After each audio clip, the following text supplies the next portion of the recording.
मैं अरविंद मनवाल मटेऊ गाजीपुर से अपने YouTube channel study league by Arvind sir के सभी दर्शकों को हार्दिक शुभकामनाएं। आज मैं अपने वीडियो में अवकलन से संबंधित टॉपिक उत्तरोत्तर अवकलन या द्वितीय कोटि का अवकलन का वीडियो लेकर आ रहा हूँ। इसे आप ध्यान से समझें तथा इसे लाइक व शेयर करना न भूलें। यदि अब तक आपने इस चैनल को सब्सक्राइब नहीं किया है तो सब्सक्राइब अवश्य कर लें। तो टॉपिक है हमारा उत्तरोत्तर अवकलन या द्वितीय कोटि का अवकलन, सक्सेसिव डिफरेंशिएशन और सेकेंड ऑर्डर डेरिवेटिव। तो अब तक हम पढ़ते आ रहे हैं किसी भी दिए हुए फलन y का हम x के सापेक्ष जब अवकलन करते हैं तो dy/dx के रूप में उसे हम लिखते हैं। अब उस दिए हुए फलन को एक से अधिक बार हम अवकलन करते हैं तो उसे कहते हैं द्वितीय कोटि का अवकलन। जैसे कि प्रश्न हमारा है y = 8x³ + 4x² + 3x + 11। तो प्रश्न जैसे कि d3y/dx³ ज्ञात कीजिए या d2y/dx² का मान ज्ञात कीजिए या d4y/dx4 का मान ज्ञात कीजिए। जैसा पूछा जाएगा उतनी बार अवकलन करना होगा। तो मान लेते हैं जैसे प्रश्न इतना दिया है तो d3y/dx³ का मान ज्ञात कीजिए, मान ज्ञात कीजिए। प्रश्न हमारा है कि चूंकि y = 8x³ + 4x² + 3x + 11, मान लेते हैं हमारा समीकरण नंबर 1।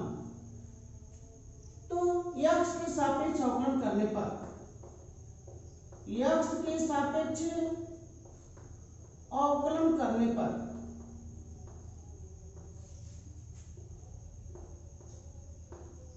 x के सापेक्ष अवकलन करने पर तो जब हम x के सापेक्ष अवकलन करते हैं तो हमारा मान रहेगा dy/dx = dx of 8x³ + 4x² + 3x + 11। सबका x के सापेक्ष हम बारी बारी से अवकलन कर देते हैं। तो x³ का अवकलन हमारा 3x², चूंकि 8 गुणांक के रूप में है तो यह हो जाएगा हमारा 8 × 24x²। अब x² का अवकलन 2x, 4 गुणांक के रूप में है तो हो जाएगा हमारा 4 × 2x, तो यह हो जाएगा मान हमारा 8x। यहाँ x का अवकलन हमारा x के सापेक्ष 8 क्या हो जाएगा 3। अब चूंकि यह 11 x के सापेक्ष अवकलन करना है, इसमें x से संबंधित कोई राशि नहीं है, अर्थात हम कह सकते हैं कि यह कांस्टेंट है और किसी भी कांस्टेंट का अवकलन सदैव शून्य होता है। यह मान हो जाएगा 0। तो यह मान हमारा प्राप्त हो गया 24x² + 8x + 3, यह हो गया dy/dx = मान लेते हैं यह समीकरण नंबर 2। अब पुनः हम x के सापेक्ष अवकलन करते हैं तो पुनः x के सापेक्ष अवकलन करने पर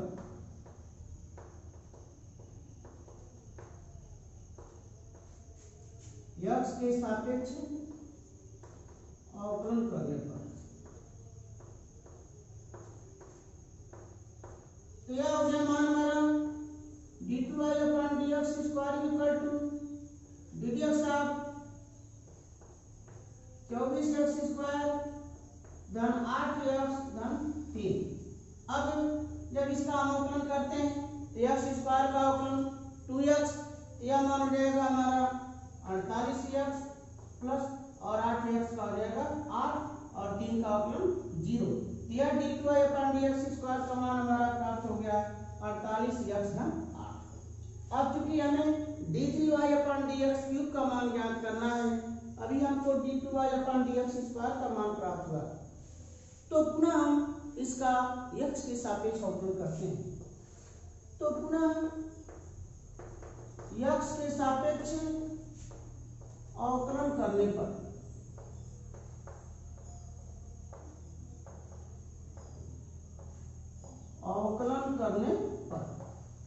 तो जब पुनः हम x के सापेक्ष अवकलन करते हैं, यह मान हो जाएगा हमारा d3y upon dx cube is equal to ddx of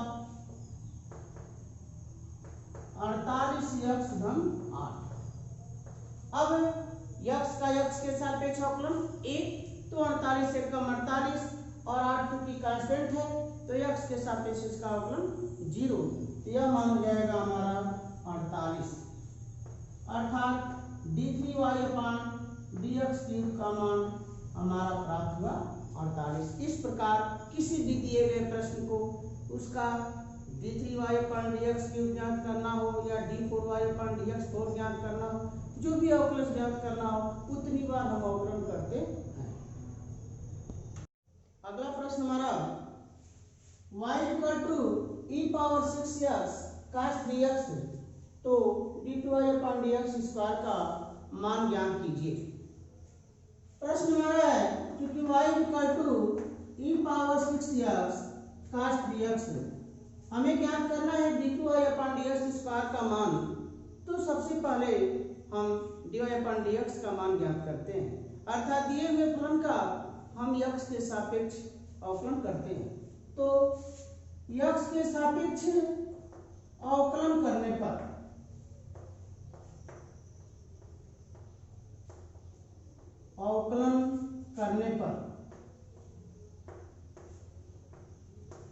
तो जब हम x के सापेक्ष अवकलन करते हैं तो यह मान हो जाएगा हमारा dy upon dx equal to ddx of e power 6x cos 3x। अब यह प्रश्न हमारा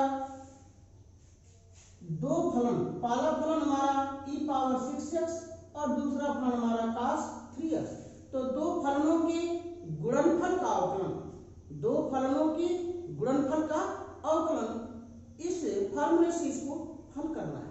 तो दो फलनों के गुणनफल का अवकलन का फार्मूला हमारा कि पहला फलन गुणे दूसरे का अवकलन प्लस दूसरा फलन गुणे पहले का अवकलन, तो यह हो जाएगा मान हमारा e power 6x into ddx of cos 3x plus cos 3x into ddx of e power 6x। अब cos 3x, तो 3x को हम सपोज कर लेते हैं कि यदि x हो तो ddx ऑफ cos x, और cos x का मान हमारा, cos x के अवकलन का मान हमारा माइनस sin x, तो चूंकि हम 3x को x सपोज करना है तो उस स्थिति में हम 3x का पुनः अवकलन करते हैं। तो जब 3x का पुनः अवकलन करते हैं तो ddx ऑफ 3x यह मान हो जाएगा हमारा 3, अर्थात cos 3x का अवकलन माइनस 3 sin 3x, यह हो जाएगा हमारा e power 6x into minus sin 3x ddx of 3x plus cos 3x into e power 6x ddx of 6x, तो 3x का 3 हो गया, तो minus 3 e power 6x sin 3x, और यहाँ 6x का 6 हो गया, तो 6 e power 6x cos 3x। अब दोनों में cos e पावर 6x हमारा कॉमन हो सकता है, और 3 भी दोनों में कॉमन है, तो हम कॉमन कर लेंगे 3 e पावर 6x, यह मान हो जाएगा हमारा minus sin 3x plus 2 cos 3x। अब यह हमारा मान dy अपान dx का प्राप्त हुआ, मान लेते हैं इसे समीकरण नंबर 2 और यह हमारा समीकरण नंबर 1। अब पुनः इसका हम अवकलन करते हैं x के सापेक्ष, तो x के सापेक्ष अवकलन करने पर x के सापेक्ष अवकलन करने पर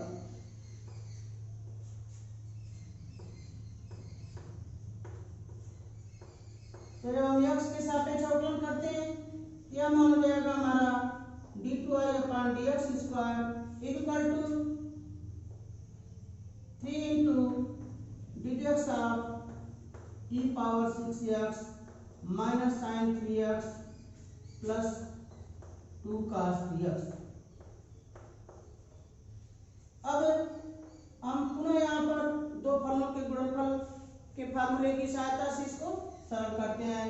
क्या आ जाएगा 3 into e power 6x dx of minus sin 3x plus 2 cos 3x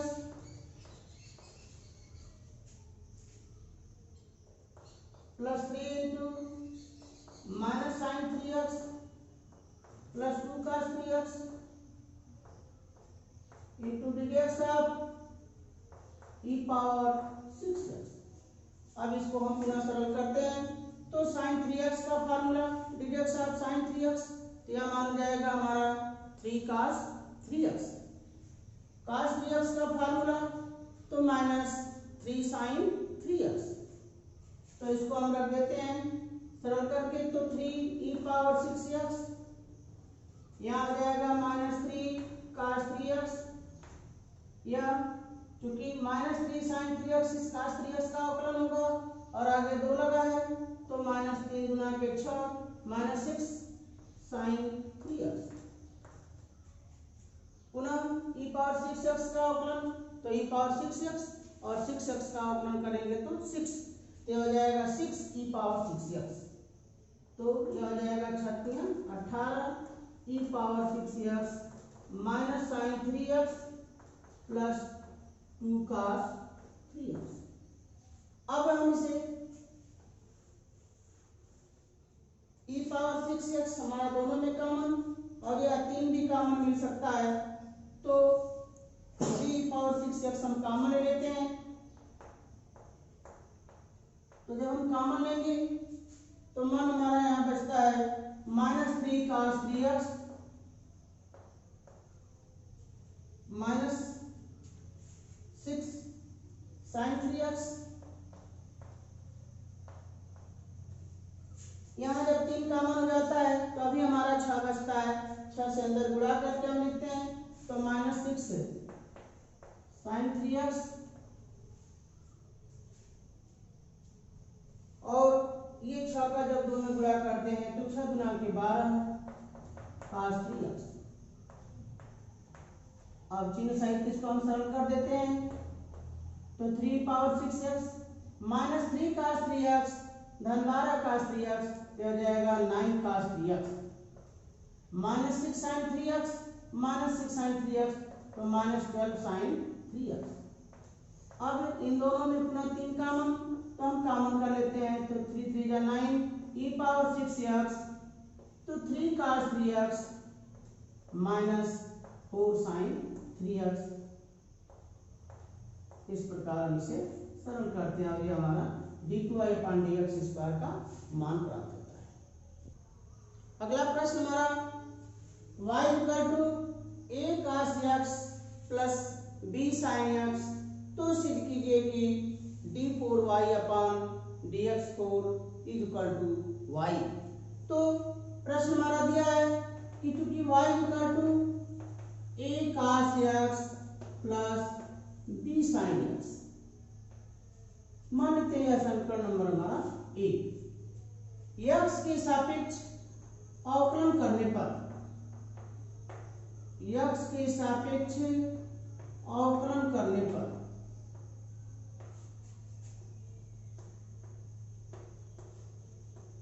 जब हम x के सापेक्ष अवकलन करते हैं तो यह मान हमारा प्राप्त होता है dy/dx equal to a into dx of cos x plus b into dx of sin x।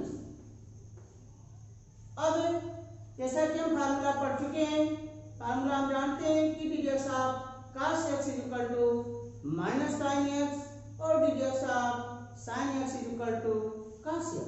तो हम फार्मूला रख देते हैं क्या हो जाएगा मान हमारा a into minus sin x plus b into cos x, अर्थात यह मान हो जाएगा हमारा dy upon dx equal to minus a sin x plus b cos x। यह मान लेते हैं समीकरण नंबर 2। अब पुनः इस dy अपॉन dx के समीकरण का हम x के सापेक्ष अवकलन करते हैं। तो पुनः x के सापेक्ष अवकलन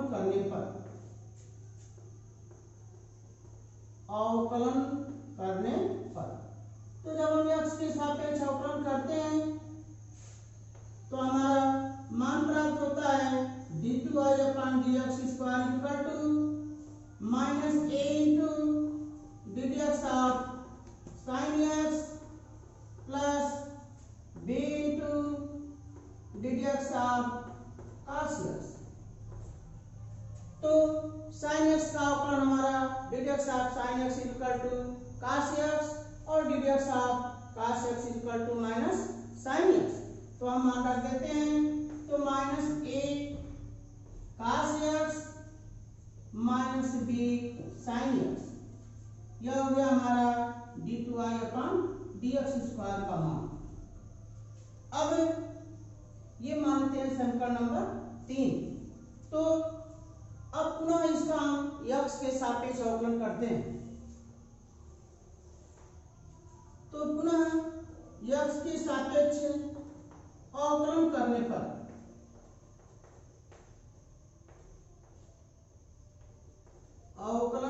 पर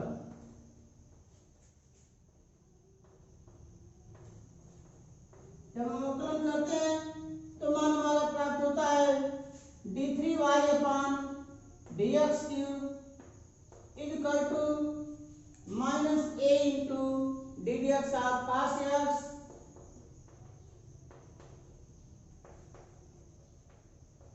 minus b into ddx of sin x। तो cos x का हमारा अवकलन कि ddx of cos x equal to minus sin x।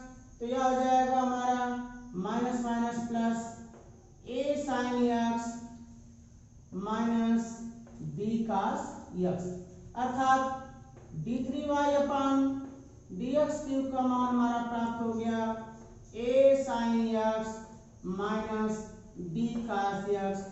मान लेते हैं समीकरण नंबर 3। अब हम पुनः x के सापेक्ष अवकलन करके d4y अपॉन dx को का मान प्राप्त करते हैं। तो पुनः x के सापेक्ष अवकलन करने पर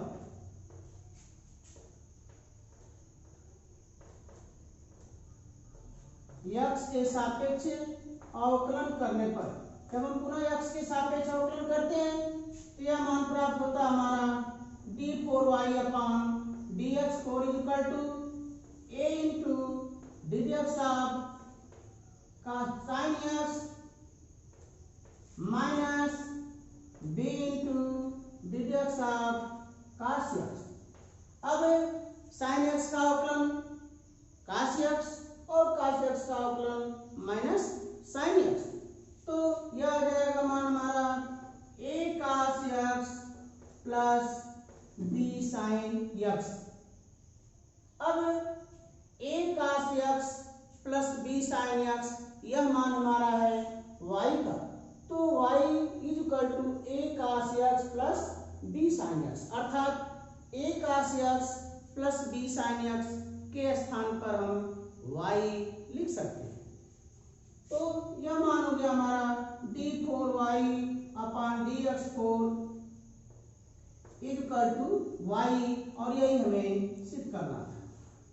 इसे पुनः समझे, क्योंकि प्रश्न हमारा है y equal to a cos x plus b sin x। तो x के सापेक्ष अवकलन करने पर तो जब हम x के सापेक्ष अवकलन करते हैं तो dy upon dx equal to a into ddx of cos x plus b into ddx of sin x। तो cos x का अवकलन माइनस sin x, तो a into minus sin x, sin x का अवकलन cos x, तो b cos x. तो हमारा मान हो जाएगा कि d Y upon D x equal to minus a sine x plus b cos x. अब पुनः हम इसका एक्स के सापेक्ष अवकलन करते हैं। तो पुनः एक्स के सापेक्ष अवकलन करने पर d two y upon D x square equal to minus A into D D x of sine x plus b into D D x of cos x. अब हम जब साइन एक्स का अवकलन करते हैं तो साइन एक्स का अवकलन कास एक्स और कास एक्स का अवकलन माइनस साइन एक्स। यह मान हो जाता है हमारा minus a cos x minus b sine x d two y upon D x square equal to. अब पुनः इसका हम एक्स के सापेक्ष अवकलन करते हैं तो D three Y upon D X की equal to minus A into D D x of cos x minus B into D D x of sine X. तो इस प्रकार यह मान हमारा प्राप्त होता है a sin x minus b cos x और ये हो जाता है हमारा समीकरण नंबर 3। हमें d4y अपॉन dx 4 का मान ज्ञात करना है तो पुनः इस समीकरण का हम x के सापेक्ष अवकलन करते हैं। तो पुनः x के सापेक्ष अवकलन करने पर d4y upon dx 4 equal to a into D D x of sine x minus b into D D x of cos x. तो साइन एक्स का d D x cos x और कास एक्स का minus sine x, क्योंकि यहाँ minus का चिन्ह है तो माइनस माइनस प्लस। तो यह मान हमारा प्राप्त हो जाता है a cos x plus b sine x और यही मान हमारा है बराबर y। अर्थात हम कह सकते हैं कि d4y upon dx 4 equal to y। अब अगला प्रश्न हमारा कि y equal to a sine log x on the base e। तो सिद्ध कीजिए कि x square y2 plus x y1 plus y equal to 0। तो प्रश्न हमारा है y equal to a sine log x on the base e। मानते हैं समीकरण नंबर ए।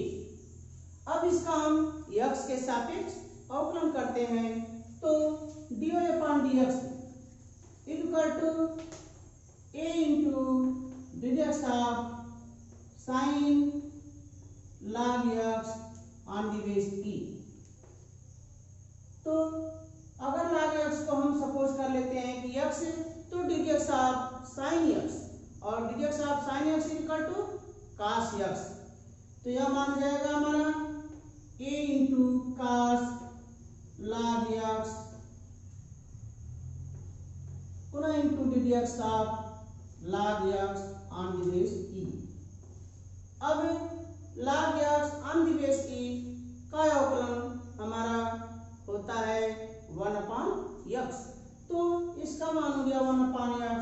यह हो जाएगा हमारा a upon x cos log x on the base e और यह हो गया dy अपॉन dx। तो इसको हम लिख सकते हैं y1 का मतलब कि एक बार अवकलन, y2 का मतलब 2 बार अवकलन, y3 का मतलब 3 बार अवकलन। इस प्रकार इसे हम प्रदर्शित करते हैं। यह हो जाएगा मान हमारा y1 इक्वल टू। अब यदि हम x से 3x गुणा कर दें यह मान हो जाएगा x y1 equal to a cos log x on the base e। मानते हैं समीकरण नंबर 2। अब पुनः इसका हम x के सापेक्ष अवकलन करते हैं। x के सापेक्ष अवकलन करने पर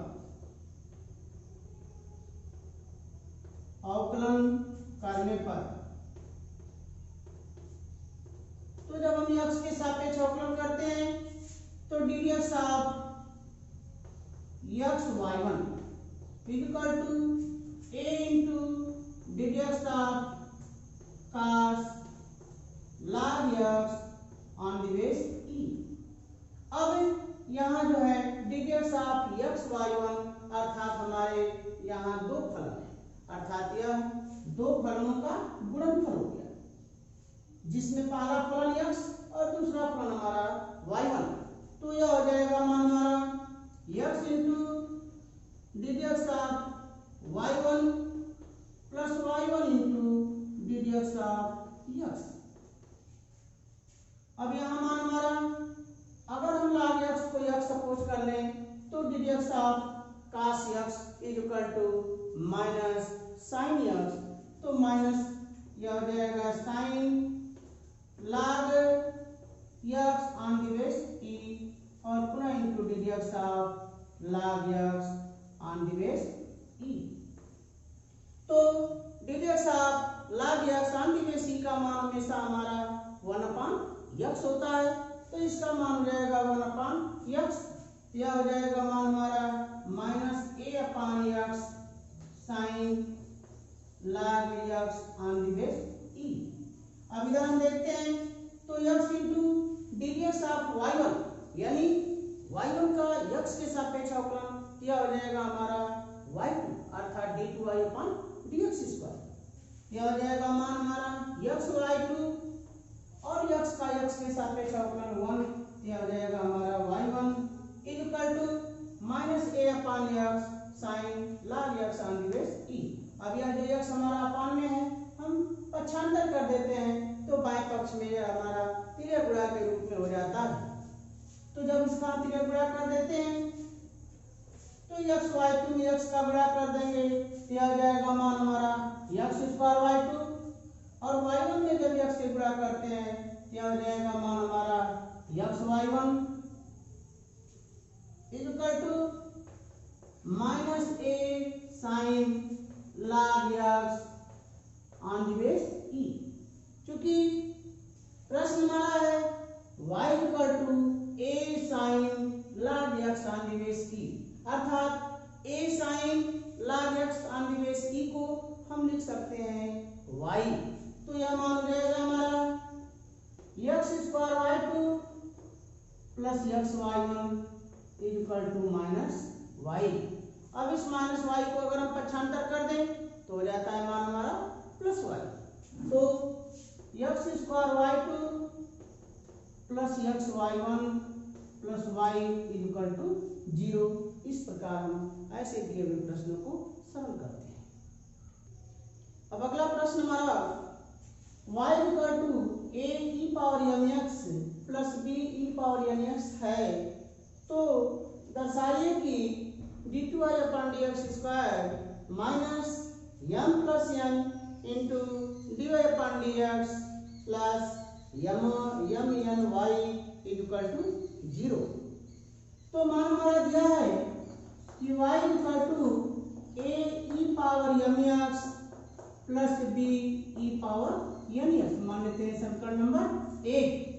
अब x के सापेक्ष अवकलन करने पर तो x के सापेक्ष अवकलन करने पर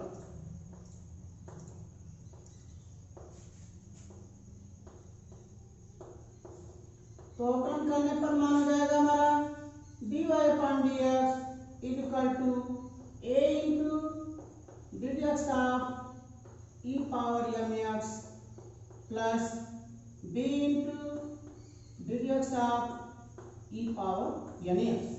अब e⁻mx तो mx को हम सपोज कर लेते हैं कि यदि mx के स्थान पे x हो तो d D x of e⁻x, तो e⁻x का अवकलन e⁻x और पुनः D D x of mx तो उसका मान हो जाएगा हमारा m।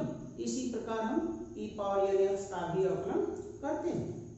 तो यह हो जाएगा मान हमारा a e⁻mx into D D x of mx plus b e⁻nx into D D x of nx।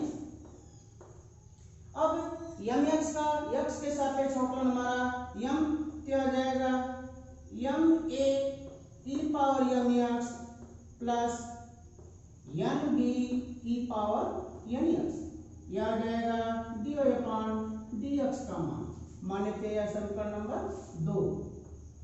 अब पुनः हम इस समीकरण का अवकलन करते हैं x के सापेक्ष। तो पुनः x के सापेक्ष अवकलन करने पर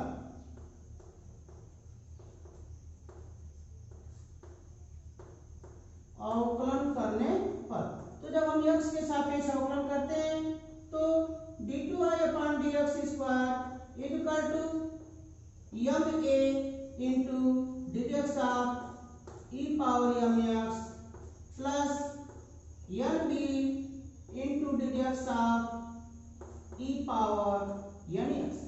अभी जैसा कि पढ़ा गया कि ई पावर एन एक्स का अवकलन M E power N x, तो इसका मान हो जाएगा हमारा एम स्क्वायर ए ई power N x plus N square B E power N X. यह हो गया हमारा डी टू आई अपॉन डी एक्स स्क्वायर का मान। मान लेते हैं समीकरण नंबर 3। अब हमें सिद्ध करना है d two I upon D x square minus M plus N into D Y upon D x plus M n y equal to 0। तो हम लेफ्ट हैंड साइड लेते हैं। तो लेफ्ट हैंड साइड में मान हमारा है डी टू आई upon D x square minus M plus N into D Y upon D x plus M n y. अब हम डी टू आई upon D x square d Y upon D x और y तीनों का मान हम इसमें रखते हैं। तो जब हम तीनों का मान रखते हैं तो डी टू आई अपॉन डी एक्स स्क्वायर का मान यहाँ से ले एन स्क्वायर ए ई power N x plus N square B E power N x, और D Y upon D X का मान M A E power N x plus N B E power N x, और Y का मान हमारा A E power N x plus B E power N x. तो यह मान हो जाएगा हमारा डी टू आई अपॉन डी एक्स स्क्वायर का मान एम स्क्वायर ए ई power N x plus N square B E power N X. यह तो हो गया डी टू आई अपॉन डी एक्स स्क्वायर का मान। अब इसका जो है तो minus M plus N into D Y upon D X का मान, तो M A E power N x plus N B E power N x, और y का मान तो plus M N into Y का मान A E power N x plus B E power N x. अब इसे हम कोष्टक तोड़कर सरल करते हैं। तो जब हम कोष्टक तोड़कर सरल करते हैं तो यह हो गया एम स्क्वायर के E power N x plus N square B E power N x.